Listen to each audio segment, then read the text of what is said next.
आज हम अच संधि के अगले भाग दीर्घ संधि के विषय में पढ़ेंगे। अब दीर्घ संधि का नाम दीर्घ संधि क्यों पड़ा, इसे समझने के लिए हम अष्टाध्यायी के एक सूत्र अकः सवर्णे दीर्घ को समझते हैं। अकः सवर्णे दीर्घ, अकः सवर्णे अचि परे पूर्व पर्यो दीर्घ एकादेशः स्यात्। अर्थात अक के बाद में कोई सवर्ण आए तो दीर्घ संधि होती है। अब देखिए, हमने सबसे पहले दो सूत्र पढ़े थे माहेश्वर सूत्रों के दौरान, ऐ उण और रील रेख। ठीक है, तो अब देखिए, अक अ से लेकर के क तक। और प्रत्याहार बनाते समय हमने बताया था कि प्रत्याहार बनाने के लिए अंतिम अक्षर को लेंगे, लेकिन जब गणना करनी होगी तो हम अंतिम अक्षरों को नहीं लेंगे, यानी अ, ई, उ, री, री। अर्थात अक के बाद में कोई सवर्ण आए, यानी आ के बाद आ जाए, ई के बाद ई आ जाए, उ के बाद उ आ जाए, री के बाद री आ जाए, री के बाद री आ जाए, तो क्या होगा, तो दीर्घ संधि होगी। जैसे यहाँ देखिए, आ के तीन प्रकार हैं, तीनों में से कोई सा आ जाए, पर में भी तीनों में से कोई सा आ जाए तो हमेशा ही दीर्घ होगा।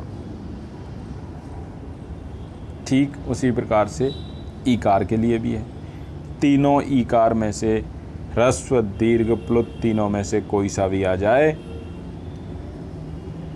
चाहे इधर आ जाए, पूर्व में आ जाए, चाहे पर में आ जाए, होगा दीर्घ। ठीक वैसे ही उकार के लिए भी है, यहाँ भी तीनों में से कोई सा आ जाए, वहाँ भी तीनों में से कोई सा आ जाए तो भी क्या होगा, दीर्घ ही होगा। ऐसे ही ऋकार के लिए भी है, ऋकार भी दीर्घ ही होगा। और ऋकार के लिए भी, ऋकार में अब आप देखेंगे कि यहाँ तीन नहीं लिखे हुए हैं, इसका मतलब ऋकार में दीर्घ ऋ का अभाव होता है। वैसे हम इन दोनों को बराबर गिनते हैं, इसके 18 भेद होते हैं, इसके 12 भेद होते हैं, और दोनों के मिलाकर के हम 30 भेद गिनकर चलते हैं, यानी री और री दोनों को समान वर्ण मान करके चलते हैं। इस चीज़ को हम आगे उदाहरण में समझ पाएंगे। अब आगे उदाहरण देखते हैं। दैत्य धन अरि। दैत्य के य का वर्ण विन्यास करते हैं, य को अलग किया, हलंत है, अ निकला, उधर अरि में से पहले वर्ण अ को लिया, और दोनों अ पूर्व में भी अ और पर में भी अ, तो क्या बनता है, दीर्घ आ बनता है। और अज्झीनम परेण संयोज्य से संयोजित करते हैं, जोड़ते हैं, तो बनता है दैत्यारी। तो इसे आप समझ सकते हैं बड़ी आसानी से। अगला उदाहरण देखते हैं, श्री सह। श्री का वर्ण विन्यास करते हैं तो पूर्व में ई निकल के आता है, और ई सह के पहले वर्ण को लेते हैं तो वो भी ई है, और दोनों ईकार का जब संधि करते हैं तो दीर्घ ईकार बन के आता है, और संयोजित करते हैं तो बनता है श्री सह। ठीक वैसे ही विष्णु धन उदय। विष्णु के ण का वर्ण विन्यास करते हैं, ण को अलग कर देते हैं, उ को अलग कर देते हैं, सामने भी उ है, दोनों उ को मिला करके दीर्घ उ बन जाता है और बनता है विष्णुदय। ठीक वैसे ही होत्रीकार। होत्री धन ऋकार, त्रि में से तय को अलग किया, री को अलग किया, सामने री है, दोनों री को मिला करके री बनता है दीर्घ, दीर्घ री इस तरह से बनता है। ये देखिए, ये दीर्घ री, ठीक है।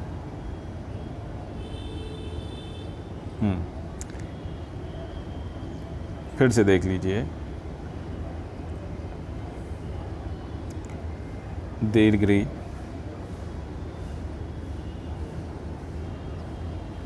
और इस तरह से 2 बार करने से दीर्घ री बन जाता है।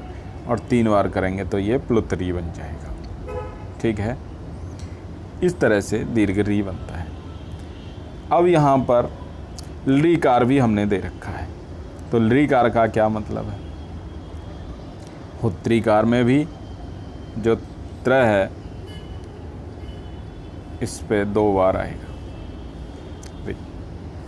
ठीक है, अब लृकार दे रखा है, तो अभी हमने बताया था कि लृ और री दोनों समान माने जाते हैं, इसलिए लृकार में से जब री का वर्ण विन्यास करेंगे तो वो री आएगा, और री आएगा तो फिर से दीर्घ री बन जाएगा। ठीक है,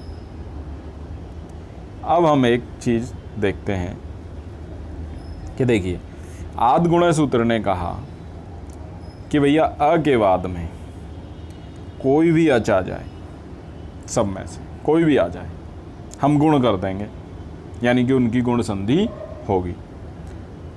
लेकिन तभी आ जाता है वृद्धि रेची, बोलता अच्छा जी तुम्हारी सरकार चलेगी, हम तो ऐसे ही रह रहे हैं यहाँ पे। भैया हम भी उसी बाप के बेटे हैं, हमें भी उत्तराधिकार में अधिकार चाहिए। ये लो जी, बोले देखो अ के बाद में अगर इनमें से कोई आएगा, यानी ये 4 में से कोई आएगा, तो हम गुण नहीं होने देंगे, हम उसकी वृद्धि कर देंगे, यानी वो वृद्धि हो जाएगी, तो वृद्धि संधि होगी। यानी अ के बाद में ए ओ आई औ, इन 4 में से कोई आएगा तो क्या कर देंगे? वृद्धि कर देंगे, तभी आ जाता अक सवर्ण दीर्घ। ठीक है भैया, हम सबसे छोटे सही, लेकिन हक तो हमें भी चाहिए कि भाई तुमको क्या चाहिए? फिर बोला अ ई उ री री अकह, अक के बाद में कोई भी अक आएगा, सवर्ण आएगा, तो हम उसको दीर्घ कर देंगे, उसको गुण नहीं रहने देंगे। तो आप देखिए कि 4 तो ये गए वृद्धि संधि में और 1 ये गया, यानी कि अब गुण के लिए कितने बचे? ये 4 वर्ण बचे, यानी अ के बाद में ये 4 वर्ण कोई आएंगे तो गुण होगा, अगर अ के बाद में कोई सवर्ण आएगा तो दीर्घ होगा, और अ के बाद में अगर एच में से कोई आएगा तो वृद्धि हो जाएगी। इस तरह से हम इसको पूरी गुण, वृद्धि और दीर्घ संधि को समराइज कर सकते हैं, उसका सारांश कर सकते हैं। तो अब आप लोगों को चाहिए कि इन तीनों संधियों के उदाहरण अपनी पाठ्यपुस्तक में से छांटने की कोशिश करें, उन्हें चुनने की कोशिश करें।